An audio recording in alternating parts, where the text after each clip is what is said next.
예수께서 아시고 저희에게 이르시되 너희가 어찌하여 이 여자를 괴롭게 하느냐 저가 내게 좋은 일을 하였느니라. 오늘은 시대의 소망 62편에 있는 시몬의 집에서 열린 잔치 이 편을 가지고 하나님의 은혜를 함께 나누도록 하겠습니다. 엄마가 화장대 앞에 앉아서 얼굴에 콜드크림을 골고루 펴 바르고 있었습니다. 어린 아들이 엄마 뭐 하는 거야? 묻자 엄마가 예뻐지기 위해서란다. 그런데 잠시 후 엄마는 화장지로 콜드크림을 닦아냈습니다. 그러자 아들이 말했습니다. 왜 닦아내? 포기했어? 저는 이 유머가 잘 이해가 안 돼서 도대체 콜드크림이 뭔가를 살펴봤더니요, 바르고 난 다음에 또 닦아내더라고요. 닦아낼 것을 왜 바르는지 잘 모르겠습니다. 여성분들이 평생 바르는 화장품의 양이 얼마 정도 될까요? 그리고 지원에는 양이 얼마일까요? 이것을 경제학 용어로 낭비라고 합니다. 평생 쓸 것을 그런데 오늘 하루에 한 번에 다 쏟아부은, 그래서 많은 사람에게 낭비라고 지탄받은 한 여인의 이야기를 함께 나누려고 합니다. 오늘 본문의 말씀은 이제 예수님께서 계속 우리가 말씀 나누는 것은 십자가로 향하고 있습니다. 예루살렘으로 향하고 있는데 그것은 죽음의 길이었습니다. 예수님은 이제 엿새 후면은 십자가에 달려 돌아가실 것입니다. 이제 지상에서의 마지막 일주일밖에 남지 않은 그 상황 속에서 베다니 문둥이 집에 바로 식사하실 때 일어났던 사건입니다. 장소는 베다니입니다. 베다니는 문둥이촌입니다. 위로의 촌이고요. 나사로, 마르다, 마리아가 거주하는 동네로 알려져 있습니다. 시몬이 자신의 집에서 잔치를 베풀고 예수님을 초대한 상황입니다. 오늘 함께 나눌 향유 옥합을 깨트린 사건은 마태, 마가, 누가, 요한 전체가 다 기록하고 있는 말씀입니다. 한 사건을 4개의 복음서가 다 기록하고 있는 그 이야기가 많지 않습니다. 그런데 이 이야기는 기록되어 있습니다. 특별히 예수님이 뭐라고 하시냐면 이 마리아가 행한 이 일들을 끝까지 기억하고 기념하리라라고 말씀하고 있지요. 근데 조금 논란이 되고 있는 부분이 있습니다. 그것은 여기 마리아가 도대체 어떤 마리아냔 말이야죠.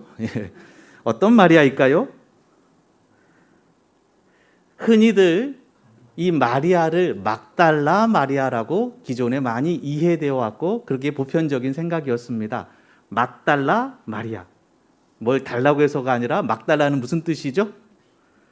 지역 이름입니다. 지명 이름을 두고 막달라에 사는 마리아였을 것이다 라고 말합니다. 그는 7 귀신 들렸던 사람이었고 가늠하다 현장에 잡혀온 그 막달라 마리아가 향유 옥합을 깨트렸다 라고 흔히들 이야기합니다. 그런데 여기 보니까 이 마리아가 어디 살고 있어요? 막달라가 아니라 베다니에 살고 있잖아요. 막달라 마리아가 아니라 베다니 마리아네요. 고고학자들이 이 예루살렘 근교에 고고학적으로 무덤을 파헤쳐 보니까 흥미로운 사실을 좀 발견하게 되는데요. 그 당시 살았던 사람들의 이름이 몇 가지가 없더란 거예요. 여러분, 우리나라에 가장 흔한 이름이 뭐죠? 철수와 영희. 저희 집에도 삽니다, 영희가. 여러분, 이름이 많지 않아요. 지난 시간에 우리가 배웠죠. 바디메오. 무슨 뜻이죠? 디메오의 아들이란 뜻이에요. 바가 아들이란 뜻이었잖아요. 디메오가 아버지 이름이에요. 근데 아들 이름이 없어요. 그냥 아버지 아들, 디메오의 아들 이런 뜻이에요. 이름이 많지 않더란 것입니다. 예수님의 제자 중에 요한이 있죠. 그것과 구별하기 위해서 또 침례 요한이 있죠. 그 다음에 야고보가 있습니다. 세베대의 아들 야고보가 있고 알페오의 아들 야고보가 있습니다. 베드로의 이름이 뭐였습니까? 시몬이죠. 그런데 오늘 여기 잔치를 베푼 사람 이름이 누굽니까? 시몬이에요. 이름이 흔하지 않아요. 그래서 그 고고하게 무덤을 파헤쳐 보니까 시몬이라는 이름이 21%가 나왔습니다. 마리아라는 이름은요, 무려 24%가 나왔어요. 한 무덤에서. 이름이 10명 중에 몇 명인가요? 4명인가요? 4명은 마리아입니다. 마리아. 그래서 그 당시에 많은 이름이 있었던 것이 아니라 그냥 마리아면 마리아 딸, 어디 동네에 사는 마리아, 이렇게 이야기했어요. 동일 이름이 너무나도 많기 때문에 성경은 그것을 구별하기 위해서 지역명을 앞에다 썼다라는 것이죠. 그래서 우리가 흔히 말하는 막달라 마리아는 막달리아에 사는 마리아라는 거고요. 오늘 여기는 주인공은 베다니에 살잖아요. 그러니까 이 마리아는 막달라 마리아가 아니라 베다니 마리아다. 이렇게 요즘에는 신학적으로 논쟁들을 하고 있습니다. 어쨌든요. 그런데 시대의 소망 가운데서는 이 막달라 마리아이고, 그리고 가늠하다 현장에 잡힌 여인이고 7 귀신 들렸던 사람이라고 이렇게 이야기하고 있습니다. 그리고 그것이 일반적으로 예전부터 해오던 생각들이었습니다. 오늘 이 시몬의 잔치에 참여했던 여러 인물들이 있는데요. 2명만 살펴보려고 합니다. 첫 번째는 마리아입니다. 마가복음 14장 3절에 보면 한 여자가 매우 값진 향유, 곧 순전한 나드 한 옥합을 가지고 왔다 표현합니다. 나드 향을 드렸습니다. 나드 향은 인도산으로서 당시에도 매우 값진 향유였습니다. 이 나드 향은 왕이나 혹은 귀족들이 사용하는 명품이었습니다. 최고의 명품이었습니다. 얼마나 명품이었냐면 어떤 사람들이 분내어 서로 말하되 무슨 의사로 이 향유를 허비하였는가? 이 향유를 300데나리온 이상에 팔아 가난한 자들에게 줄 수 있었겠도다 하며 그 여자를 책망하는지라. 이 옥합 하나가 얼마짜리였다고요? 못 받아도 300데나리온은 받은. 1데나리온이 얼마였죠? 그 당시 하루, 장정의 하루 품삯입니다. 그러니까 우리 지금 돈으로 환산하면 뭐 장정이 얼마나 벌지만 모르겠지만 10만 원으로 가산한다면 3천만 원이에요. 이 300데나리온 이상이라는 것은 1년치 연봉을 의미한다라는 것이죠. 아깝다고 분낼만 합니까? 그렇죠? 여러분 평생 찍어바를 거를 갖다가 하루에 그냥 몽땅 했어요. 300데나리온 이상을 그 값어치를 한꺼번에 쏟아부으니 얼마나 경제적으로 생각했을 때 아깝습니까? 그런데 당시 유대 풍습은요, 신부가 결혼해서 첫날 밤에 신랑의 머리에 그 향유 한 방울을 떨어뜨린다고 합니다.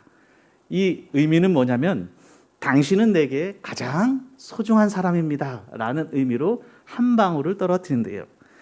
그리고 이 여인은 시집갈 때 그 향유 하나를 가지고 가서 첫날 밤 그렇게 떨어뜨리고 평생 자신의 집에 오는 귀한 손님이 있을 때 아껴서 한 방울씩 떨어뜨려서 손님을 맞이하는 것입니다. 그것이 손님에 대한 최고의 예우였습니다. 시집가서 평생 간직하며 사용하는 귀한 물건이라는 거예요. 향유를 담고 있는 옥합도 비쌌습니다. 그래서 그 옥합은 어머니가 딸에게 물려주기도 했습니다. 향유는 한 여인에게 있어서 꿈과 비전을 담고 있는 물건이었습니다. 여러분 믿는 구석 하나 있으면 좋습니까? 제주도 해녀 이야기를 좀 들어봤는데요. 이 해녀들이요, 자신만 알고 있는 비밀 장소가 있답니다. 절대 가장 친한 동료에게도 절대 말하지 않은 자신만의 비밀 공간이 꼭 있대요. 거기 가면 귀한 것을 딸 수 있는 장소가 있답니다. 남에게는 절대 알려주지 않아요. 그리고 집에 귀한 손님이 온다거나 뭐 제삿날이 온다거나 아니면 어떠한 허탕치고 힘든 일이 있었을 때 나만 아는 그 장소에 가서 그것을 채취한다라고 합니다. 현재 빈곤하다 할지라도요, 견딜 수 있는 것은 그 비밀의 장소를 내가 알고 있기 때문입니다. 이것 하나 있으면 마음 든든한 것 있지 않습니까? 마리아에게 있어서 향유가 바로 그런 것입니다. 그런데 그 마리아는 그 옥합을 깨뜨렸고 향유를 아낌없이 다 부어버렸습니다. 여인에게 있어서 평생 간직하면서 힘든 일이 있을 때 믿는 구석으로 사용해야 할 그 향유를 한 번에 다 부어버린 것입니다. 또한 유대인들은 손님이 오면 발을 씻어주는 것이 관습입니다. 그리고 그 일은 누가 하냐면 하인이 했습니다. 시몬은 예수님을 초대는 했지만 그분의 발을 씻어주지 않았습니다. 좀 이따 살펴보겠지만 이 시몬은 바리새인이었습니다. 이미 우리가 지난 시간에 살펴봤지만 바리새인과 사두개인들이 예수님을 뭐 하려고 하고 있습니까? 잡아서 죽이려고 하고 있습니다. 그런 분위기를 잘 알고 있어요. 그렇기 때문에 바리새인이었던 이 시몬은 괜히 오해받을 일 해서 자신에게 해가 될 일을 하려고 하지 않았다라는 것입니다. 그런데 마리아는 발을 씻는 일을 하되 머리털로 씻었다라고 말합니다. 우리가 신약 성경에도 보면요, 여인에게 있어서 여인이 머리를 푼다라는 것은 어떤 의미냐면, 흔히 말하는 레위기나 민수기 쪽에 보면은 우리가 가장 슬플 때, 장례식 때, 이럴 때 옷을 찢는 것을 하잖아요. 옷을 찢는 것을 슬픔을 표현하는데 여인이 머리를 푸는 것이 바로 그런 의미입니다. 그리고 죄를 회개할 때에 온전한 슬픔과 회개할 때 하는 행동이 뭐냐면 머리를 푸는 것입니다. 그 머리를 풀어서 하인이 하는 그 발을 씻기고 있는 것입니다. 가장 낮은 자리에서 자신이 표현할 수 있는 최고의 경배를 드리고 있습니다. 말씀드렸듯이 이 여인은 7 귀신 들렸던 사람이었습니다. 가늠하다 현장에서 잡힌 여인이었습니다. 그는 죽음의 순간을 정말 여러 번 넘기게 되었는데 그 죽음의 순간마다 예수님께서 찾아오셔서 그 순간을 넘어가게 해주셨습니다. 용서로 인해, 예수님의 용서로 인해 다시 살 뿐만 아니라 그가 버려진 인생이 아니라 하나님의 자녀라는 그러한 하나님의 용서와 세워주시는, 자녀로서 불러주시는 그 음성도 들었습니다. 자신이 받은 용서와 구원에 대한 온전하고도 혼신의 힘을 다한 감사의 표현이었습니다. 두 번째, 그 잔치 자리에 있었던 시몬을 살펴봅니다. 시몬은 문둥이였으나 예수님께서 치료해 주셨습니다. 마태복음 26장과 마가복음 14장에 나와 있습니다. 그리고 그는 누가복음에 바리새인이라고 표현하고 있습니다. 그래서 문둥병으로부터 예수님이 치료해 주신 것, 그리고 그의 조카가 누구예요? 나사로죠. 나사로는 죽었는데 예수님께서 살려주셨어요. 그 집안에 이렇게 위대한 일을 하신 예수님께 감사의 마음으로 잔치는 열었습니다. 그런데 살펴보겠습니다. 예수의 뒤로 그 발 곁에 서서 울며 눈물로 그 발을 적시고 자기 머리털로 씻고 그 발에 입 맞추고 향유를 부으니 예수를 청한 바리새인이 이것을 보고 마음에 이르되 이 사람이 만일 선지자더면 자기를 만지는 이 여자가 누구며 어떠한 자 곧 죄인인 줄 알았으리라 하거늘. 마리아는 눈물로 적시고 있지만은 그는 씻어주지도 않습니다. 오해받지 않으려고 합니다. 그리고 오히려 그 일을 하고 있는 마리아를 마리아가 그 일들을 하는데 가만히 있는 예수님을 오히려 오해합니다. 선지자라면 저 죄인이 하는 일을 가만히 뒀을 리가 없어 라고 의심이 싹 듭니다. 예수께서 대답하여 가라사대 시몬아 내가 내게 이를 말이 있다 하시니 저가 가로되 선생님 말씀하소서. 주님이 아니라 선생님이에요.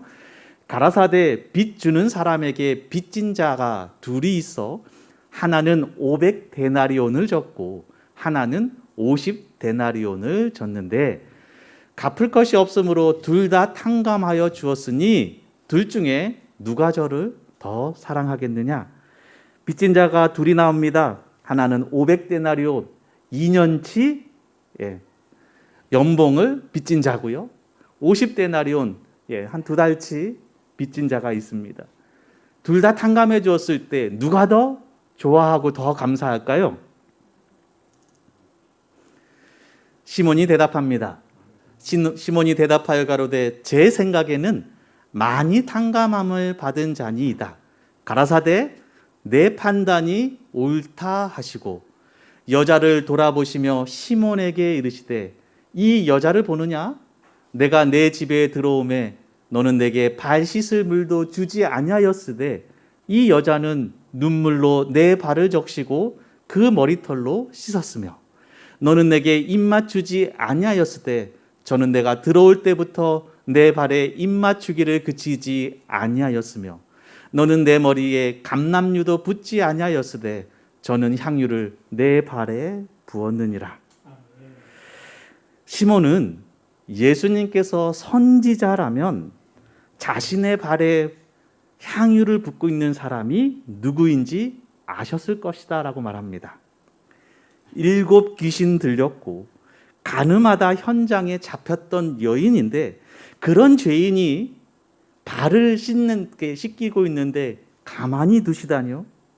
그렇게 그것을 허락하신 것에 대한 불평과 불편한 마음을 내비치고 있습니다. 그러자 예수님이 좀 전에 말씀대로 빚진 자의 비유를 말씀하시죠. 500데나리온과 50데나리온, 이건 누구를 의미할까요? 500데나리온 빚진 자와 50데나리온 빚진 자 둘 다 탕감받았는데 누가 더 사랑하겠느냐? 라고 했습니다. 여기서 500데나리온 빚진 자는 누구일까요? 마리아일까요? 시몬일까요? 500데나리온과 50데나리온은 예수님은 지금 시몬과 마리아 이야기하고 있어요. 근데 500데나리온은 누구일까요? 시대소망에 이렇게 표현되어 있습니다. 나단이 다윗에게 행한 것처럼 그리스도께서는 급소를 찌르는 책망을 비유의 베일 속에 감추셨다. 그는 주인인 시몬이 스스로 자신에게 죄를 선고하도록 하셨다. 시몬은 그가 지금 멸시하는 여인을 죄 가운데로 유인하였었다. 그 여자는 그로부터 심한 폭행을 당했었다. 지금 어떤 의미에 있어서 이 마리아가 탈선하여서 그렇게 험난한 여인의 그 길을 갈 수밖에 없었던 원인을 제공한 자가 누구라는 겁니까? 시몬이에요. 삼촌이었던 그가 그 조카를 폭행한 것입니다. 욕보임을 한 거예요. 그랬기 때문에 그런 상황 속에서 이 여인이 탈선할 수밖에 없었습니다. 비유 가운데 빚진 두 사람은 시몬과 여인을 각각 대표하였다. 그러나 시몬은 자기가 마리아보다 더 의롭다고 생각하였다. 그러므로 예수께서는 그의 죄가 참으로 얼마나 컸는지를 보여주기를 원하셨다. 500데나리온의 빚이 50데나리온의 빚보다 많은 것처럼 그의 죄가 그 여자의 죄보다 훨씬 더 크다는 사실을 예수께서는 그에게 보이기를 원하셨다. 시몬이 몇 데나리온 빚진 자입니까? 500데나리온 빚진 자라는 것을 예수님은 이 비유 속에서, 그리고 시몬 자신이 그것을 스스로에게 선고하도록 기다리셨던 것입니다. 근데 여기서 보니까 흥미로운 것이 이 사건을 어디 사건하고 지금 연결시키냐면 다윗이 범죄했을 때 나단 선지자가 찾아간 사건을 지금 예수님이 연결시키고 있습니다. 다윗이 어떤 범죄를 정했습니까? 우리가 이 시대의 소망이 끝나고 나면 사무엘서로 이제 넘어갈 것인데요. 좀 간단하게 살펴보면 우리가 너무나도 잘 알듯이 다윗이 무슨 죄를 범했냐면 밧세바를 범했습니다. 간음죄를 범했습니다. 그것으로 끝이지 않고 그 죄를 덮기 위해서 누구까지 죽였습니까? 밧세바의 남편이었던 우리아를 죽이게 됩니다. 살인죄입니다. 간음죄와 살인죄를 범했습니다. 여러분, 그 밧세바 사건을 겪고 난 다음에요. 그 다음 이어지는 밤낮 이 다윗의 머릿속에 있는 생각은 뭐냐면요. 그 죄를 숨기기 위해서 어떻게 할 것인가. 밤낮 죄 지을 생각밖에 안 해요. 밤낮 죄만 져요. 눈만 뜨면 죄를 지어요. 그런데 그 엄청난 죄를 범했음에도 불구하고요. 그 사건이 마무리되자 그는 자신이 의로운 줄 알아요. 다 감추고 이것이 드러나지 않은 건 하나님이 나를 의롭게 봤다라고 생각했는지 마음에 거리낌이 없어요. 다 마무리된 줄 알았어요. 그런데 밧세바 사건이 있고 1년쯤 되었을 때에 나단 선지자가 찾아옵니다. 여러분, 다윗의 입장에서 다 숨겼다 생각했는데 나단 선지자가 어느 날 찾아온다는 소식을 들었다면 여러분은 어떤 반응을 일으켜야 합니까? 보통의 사람이라면 긴장해야 되겠죠? 나단은 선지자입니다. 하나님의 뜻을 알리는 사람이에요. 그리고 자신에게 기름 부었던 선지자입니다. 하나님의 종입니다.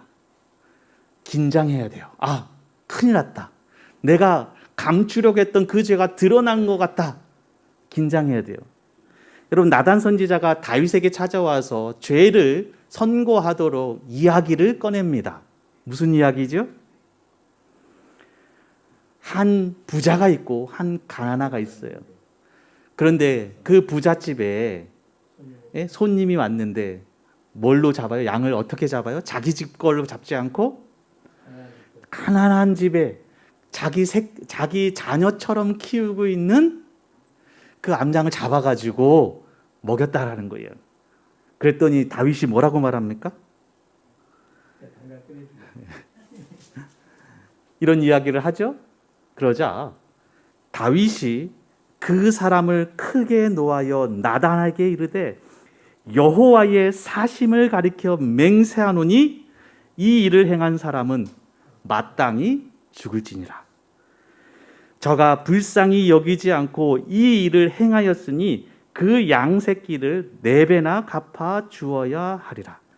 그러자 나단이 다윗에게 이르되 그 놈이 바로 네 놈이다.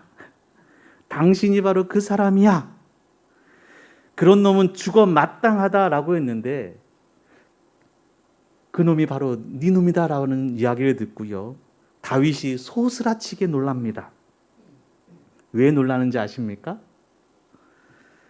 밤낮 죄 지을 생각밖에 하지 않았던, 밤낮 죄 지을 생각에 사로잡혀 있었던, 그래서 그 끔찍한 죄를 범했음에도 불구하고 자신이 그 사람이라는 것을 몰랐다라는 것입니다. 양심의 가책이나 거리낌이라는 것이 있어야 하는데 죄를 짓는 동안 아무것도 몰랐다라는 자신을 바라보면서 소스라치게 놀랍니다. 그래서요, 밧세바 사건이 우리에게 주는 가장 큰 의미는 다윗이 신앙생활 잘하다가 어느 순간 한 번 실수하여 넘어진 사건이 밧세바 사건이 아니에요.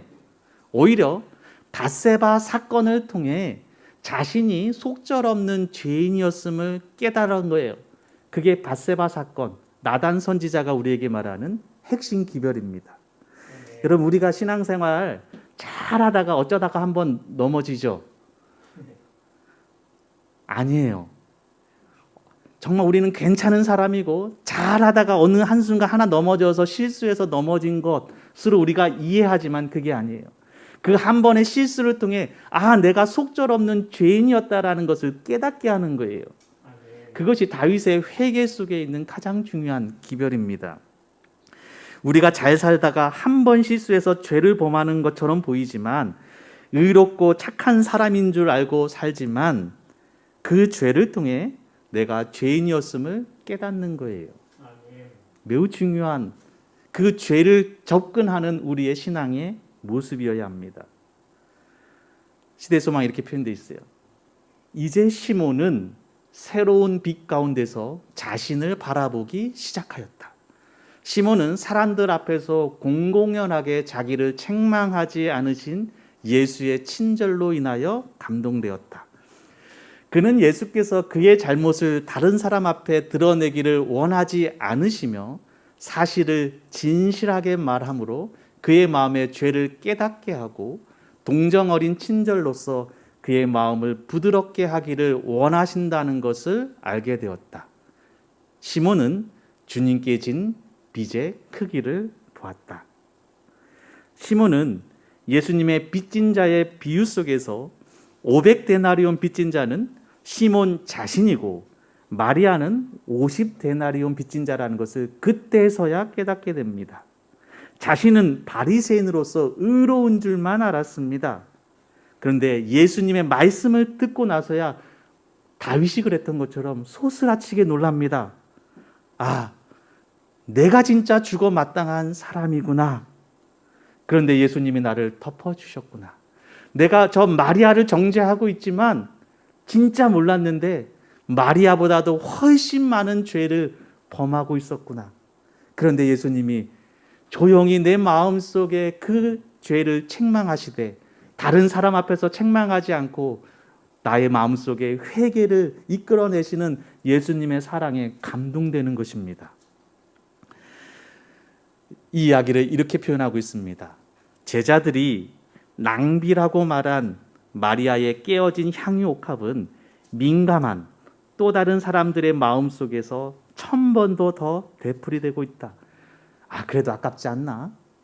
우리도 다 그렇게 생각하죠? 인간의 논리로 따져보면 구원의 계획 전체는 하나님의 자비의 낭비요 자원의 낭비이다. 소문이 널리 나 있던 마리아의 아낌없이 줌은 구원의 계획 안에 있는 하나님의 방법을 예시한 것이다. 여러분, 예수님의 십자가만큼 큰 낭비가 없다라는 것을 기억하십시오. 온 우주의 통치자께서 이 작은 인류를 위해 십자가를 지신 것 자체가 낭비입니다. 여러분, 예수님께서 낭비하지 않으셨다면 우리가 살 수 없음을 기억하셔야 합니다. 아멘. 어머니와 단둘이 사는 아들이 교통사고를 당해 실명을 당했습니다. 아들의 절망과 좌절은 이루 말할 수 없었습니다. 삐뚤어져만 가는 아들을 곁에서 지켜보는 어머니의 마음은 시커멓게 타들어갔습니다. 균열난 상처에 굵은 소금을 문지르듯 아픔의 나날이었습니다. 자기 자신보다도 더 사랑하는 아들을 위해 아무것도 해줄 수 없다는 게 어머니는 더 아팠습니다. 그러던 중 기쁜 소식이 들려왔습니다. 누군가 청년을 위해 한쪽 눈을 기증한 것입니다. 한쪽 눈으로 뭘 하느냐고, 그래도 여전히 애꾸라고 아들은 투정 부렸지만 그때도 어머니는 묵묵히 듣고만 있었습니다. 수술은 성공적으로 끝났고 드디어 회복실에서 아들이 붕대를 풀게 되었습니다. 서서히 붕대를 풀던 아들은 상대방 침대를 보는 순간 크게 오열하고 말았습니다. 한쪽 눈을 수술한 어머니가 다른 침대에 앉아서 아들을 지켜보고 있었습니다. 아들아, 미안하다. 너에게 두 눈을 다 주고 싶었지만 그러면 눈이 안 보이는 내가 오히려 내게 짐이 될까 봐 엄마를 용서하렴. 어머니의 무한한 사랑을 체험한 아들은 더 이상 슬픔에 잠기거나 절망에 빠져만 살 수 없었습니다.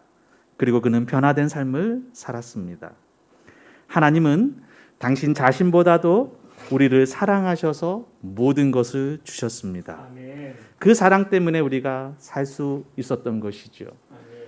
따지고 보면 복음을 전파하는 것, 그것만큼 낭비가 어디 있겠습니까? 그리고 그 앞서서 하나님께서 우리에게 구원을 베푼 것만큼 큰 낭비가 어디 있겠습니까?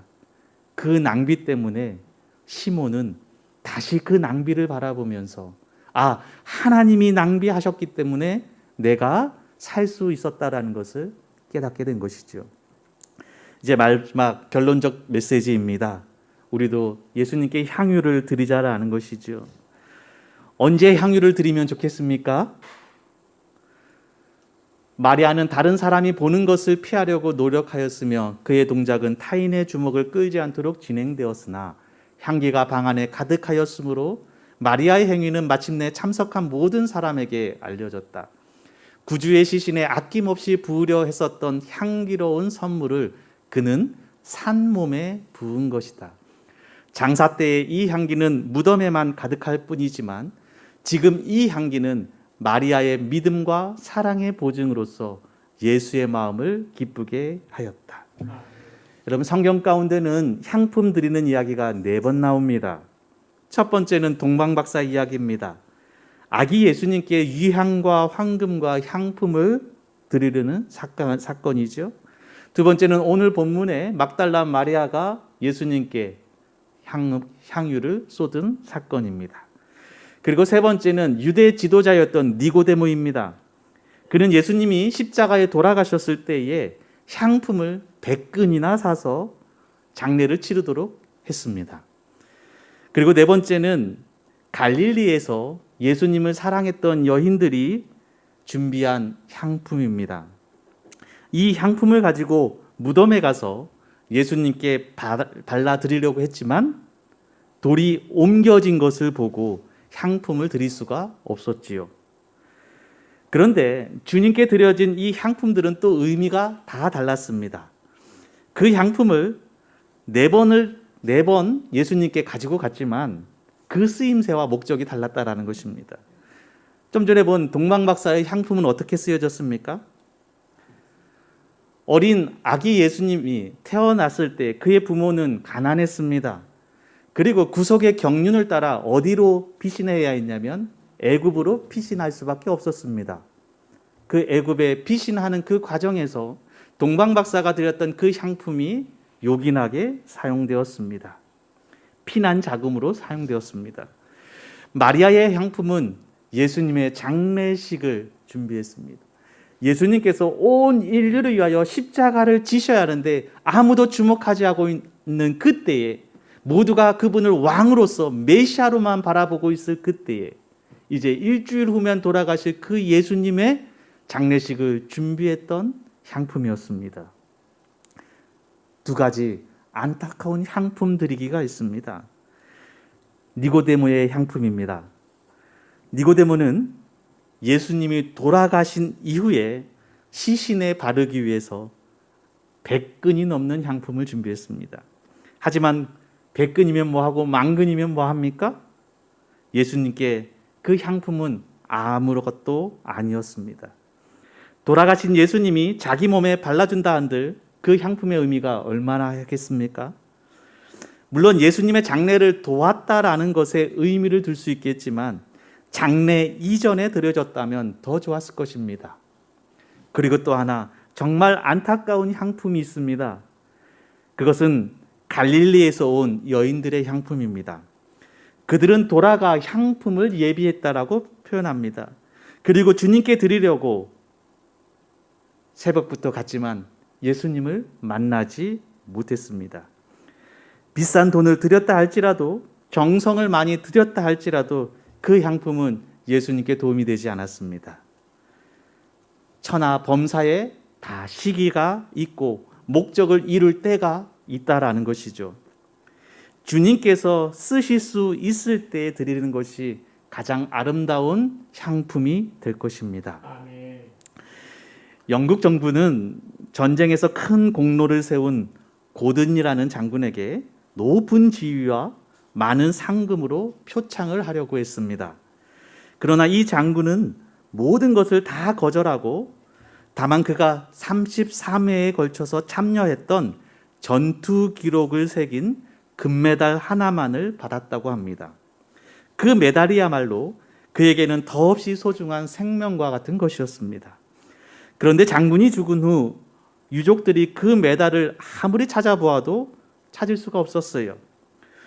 우여곡절 끝에 그 메달이 어떻게 되었는가 알아보니 영국에 심한 흉년이 들었을 때에 장군은 그 메달을 맨체스터로 보내어서 그것을 녹여서 금으로 팔아서 가난한 자들에게 양식을 사주도록 하는 일에 사용되었다라는 것이죠. 그러면서 그 메달을 보낸 그 날짜의 일기를 발견했는데 거기에 이런 글이 쓰여져 있었습니다.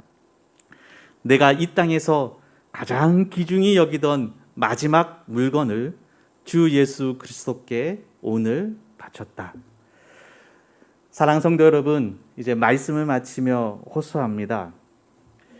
예수를 만나기 전 내 상황과 그럼에도 불구하고 나를 얼마나 사랑하셨나를 체험한 자는 아무리 드린다 할지라도 아깝지 않을 것입니다.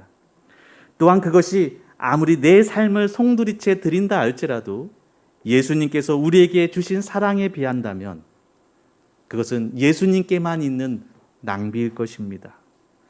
그 낭비로 인해 우리가 지금 이 자리에 있음을 기억하십시오. 그 사랑을 체험한 자는 자신의 삶을 온전히 하나님께 드릴 것입니다. 그리고 그 드림에는 시기가 있고 그 목적을 이룰 때가 있습니다. 늦기 전에 여러분의 마음이 동하셨다면 여러분의 온 마음과 정성과 여러분의 뜻을 하나님께 드리시게 되기를 간절히 소망합니다. 아멘.